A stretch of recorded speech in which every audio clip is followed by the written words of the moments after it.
Hi friends, this is me റനാൻജും Ashraf. Welcome back to my channel. നമുക്കിനി Onam exam ആകാനായിട്ട് ഒരു മാസം മാത്രമേ ഉള്ളൂ. അപ്പോൾ ഇന്നത്തെ വീഡിയോ എങ്ങനെയാണെന്ന് വെച്ച് കഴിഞ്ഞാൽ എല്ലാവർക്കും വേണ്ടിയിട്ടുള്ള സ്റ്റഡി പ്ലാനും ഇനി എങ്ങനെ ഈ ഒരു മാസം പഠിക്കണം എന്നുള്ള സ്റ്റഡി ടൈം ടേബിളൊക്കെ ഉൾപ്പെടുത്തിയിട്ടുള്ള വീഡിയോ ആണ്.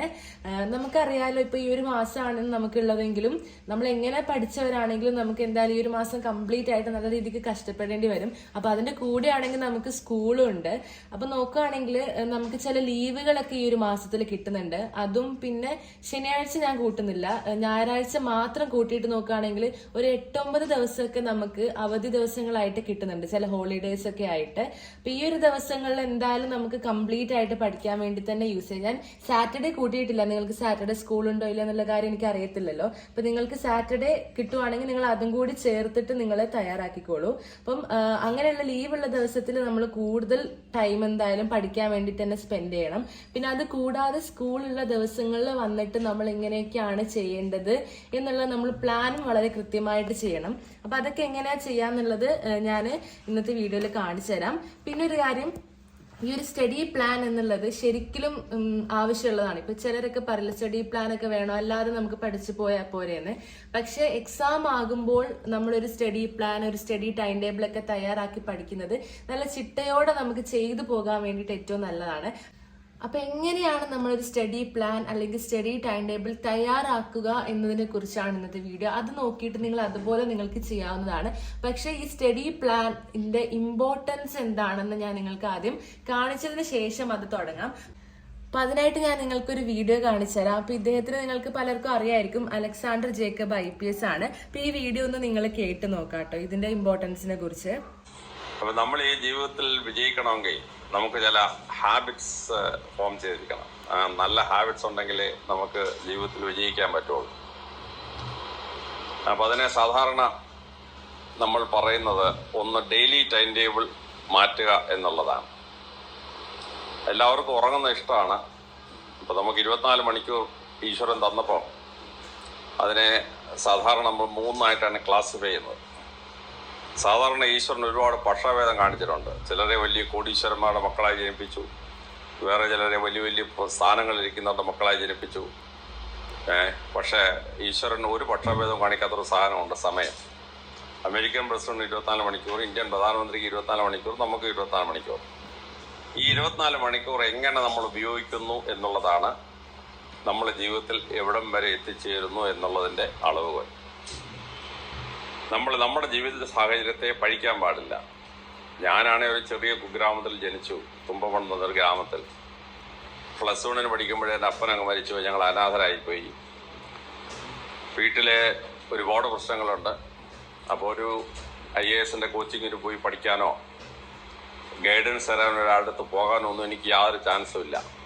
അപ്പം ഞാൻ ആ ഗ്രാമത്തിലിരുന്നുകൊണ്ട് സിവിൽ സർവീസിന് പഠിച്ചു, സിവിൽ സർവീസ് പാസ്സായി. അപ്പോൾ നമ്മുടെ ജീവിത സാഹചര്യത്തെ പഠിക്കുന്നതിന് പകരം നമ്മൾ നമ്മളെ തന്നെ മാറ്റുക എന്നുള്ളതാണ് ജീവിതത്തിൽ വിജയിക്കാൻ ഏറ്റവും ആവശ്യം. അപ്പോൾ ജീവിതത്തിൽ വിജയം വരിക്കുന്നവരെ തോമസ് ആൽവ എഡിസന്റെ പ്രസിദ്ധമായ വാചകമുണ്ട്, genius is 1% inspiration and 99% perspiration. 1% ഒരു സ്പാർക്ക് ഓഫ് ഐഡിയ നമുക്കൊരാൾ തരുമ്പോൾ അത് വിജയിക്കുമോ ഇല്ലയോ എന്നുള്ളത് 99% നമ്മളെങ്ങനെ കഷ്ടപ്പെട്ട് പഠിക്കുന്നു എന്നുള്ളതിനെ ആശ്രയിച്ചിട്ടാണ്.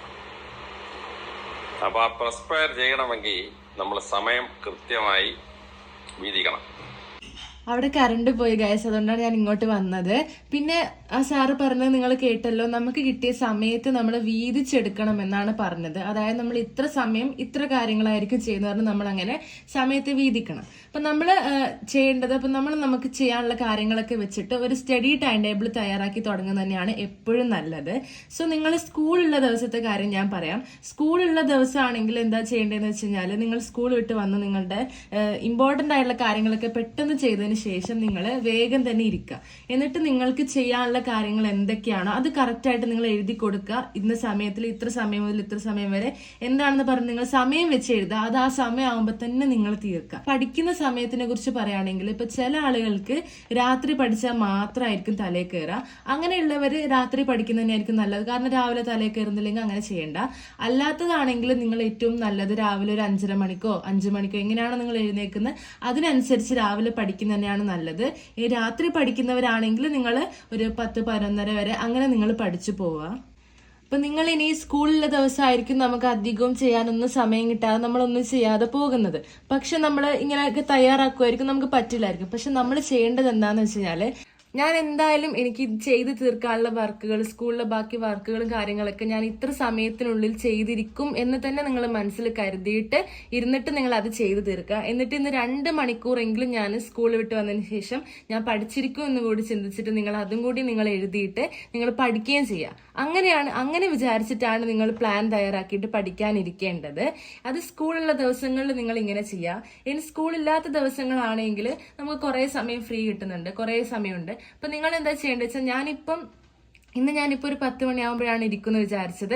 അങ്ങനെ ഞാൻ ഇരുന്നിട്ടുണ്ട്. ഞാനിപ്പോൾ ജസ്റ്റ് എനിക്ക് സ്കൂളില്ല ഇന്ന്. അപ്പൊ അതുകൊണ്ട് ഞാനൊരു 10 മണിയാകുമ്പോഴാണ് ഇന്ന് ഇരുന്നത്. എന്നാലും നിങ്ങളൊക്കെ നേരത്തെ തന്നെ ഇരിക്കുന്ന ആളുകളാണ്, നിങ്ങൾ അങ്ങനെ തന്നെ ചെയ്യും. ഞാൻ ഇന്നിപ്പോൾ കുറച്ച് ലേറ്റ് ആയിട്ടാണ് ഇരുന്നത്. അപ്പൊ നിങ്ങൾ ഇതേപോലെ തന്നെ നിങ്ങൾ രാവിലെ എഴുന്നേറ്റ ശേഷം നിങ്ങൾ എത്ര മണിക്കാണോ പഠിക്കാനിരിക്കുന്നത് നിങ്ങൾ ഇങ്ങനെ തയ്യാറാക്കുക. ഇന്ന് ഞാൻ ഇതൊക്കെ ആയിരിക്കും കവർ ചെയ്യുന്നത്, ഈ സബ്ജക്റ്റിൽ ഈ സംഭവങ്ങളൊക്കെ ആയിരിക്കും കവർ ചെയ്യുന്നത് ചിന്തിച്ചിട്ട് നിങ്ങൾ ഇതേപോലെ പ്ലാൻ തയ്യാറാക്കുക. ഇനി നിങ്ങൾ പഠിക്കുന്ന സമയത്താണെങ്കിലും നിങ്ങൾക്ക് എങ്ങനെയാണോ, നിങ്ങൾക്ക് ബ്രേക്ക് എടുത്തിട്ട് പഠിക്കുന്നവരാണെങ്കിൽ നിങ്ങൾ അങ്ങനെ ഇടയിൽ നിന്ന് ബ്രേക്ക് എടുത്ത് പഠിക്കുക. അല്ല എങ്കിൽ എനിക്കിഷ്ടം എങ്ങനെയാണെന്ന് വെച്ചാൽ, പരീക്ഷയൊക്കെ ആയിക്കഴിഞ്ഞാൽ ഞാൻ ഒരുപാട് ബ്രേക്ക് എടുക്കില്ല. എനിക്ക് അങ്ങനെ ഇഷ്ടമല്ല. എനിക്ക് പെട്ടെന്ന് തീർന്നു കിട്ടാനാണ് ഇഷ്ടം. അതിനും ഏറ്റവും നല്ലത് ബ്രേക്ക് വളരെ കുറച്ച് കണ്ടിന്യൂസ് ആയിട്ട്. ഇനിയിപ്പോൾ ഇതിന് കുറെ എതിരഭിപ്രായം ഉണ്ടാവും, ബ്രേക്ക് കുറച്ച് കഴിഞ്ഞാൽ നമുക്ക് ഡിസ്ട്രാക്ഷൻ വരും, പഠിക്കാൻ പറ്റില്ല. അത് നിങ്ങളുടെ ഇഷ്ടമാണ്. പക്ഷെ എൻ്റെ ഒരു ഇത് വെച്ചിട്ട് എനിക്ക് അങ്ങനെയാണ് ഇഷ്ടം. കുറച്ച് ബ്രേക്ക് എടുത്തിട്ട് പെട്ടെന്ന് പഠിച്ചു തീർക്കുന്നതാണ് എനിക്ക് താല്പര്യമുള്ളത്. അപ്പൊ നിങ്ങൾ എങ്ങനെയാണോ പറ്റുന്നത് നിങ്ങൾ അതുപോലെ ചെയ്യുക.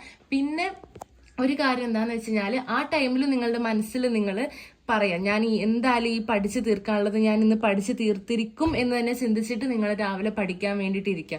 എപ്പോഴും നിങ്ങൾ അങ്ങനെ ചെയ്യാം. നമ്മുടെ മനസ്സെന്ന് പറയുന്നത് അങ്ങനെയാണ്. നമ്മുടെ മനസ്സിൽ എന്താണോ നമ്മൾ റിപ്പീറ്റ് ചെയ്ത് പറയുന്നത് അതുപോലെ ആയിരിക്കും നമുക്ക് ചെയ്യാനുള്ള ഒരു ഇതും കിട്ടുന്നത്. നമ്മൾക്ക് പറ്റില്ല എന്ന് ചിന്തിച്ചുകൊണ്ടേ ഇരുന്ന് കഴിഞ്ഞാൽ നമ്മുടെ മനസ്സും അത് പറ്റില്ല എന്ന് പറഞ്ഞ് ആ ഒരു രീതിക്ക് പോകും. അപ്പൊ നിങ്ങൾ എന്താ ചെയ്യേണ്ടതെന്ന് വെച്ചാൽ മനസ്സിൽ ഉറപ്പിക്കണം, ഞാൻ ഇന്ന് ഇത്ര സമയം, എനിക്ക് എന്തായാലും ഇത്ര മണിക്കൂർ ഇത്ര കാര്യങ്ങൾ ഞാൻ ചെയ്ത് തീർത്തിരിക്കും, ഇത്ര കാര്യങ്ങൾ ഞാൻ പഠിച്ചിരിക്കും എന്ന് നിങ്ങൾ മനസ്സിൽ ഉറപ്പിക്കണം. അപ്പൊ നിങ്ങൾക്ക് എന്തായാലും അത് ചെയ്തു തീർക്കാൻ വേണ്ടി സാധിക്കുന്നതായിരിക്കും. നിങ്ങളപ്പോൾ അങ്ങനെ വിചാരിച്ച് പഠിക്കാൻ തുടങ്ങാം. പിന്നെ ടഫുള്ള സബ്ജക്റ്റിന് കൂടുതൽ സമയം കൊടുക്കുക. മാത്സ് ഒക്കെയാണ് പഠിക്കുന്നതെങ്കിൽ നമുക്ക് പെട്ടെന്ന് തന്നെ സമയം പോകുന്നുണ്ട്.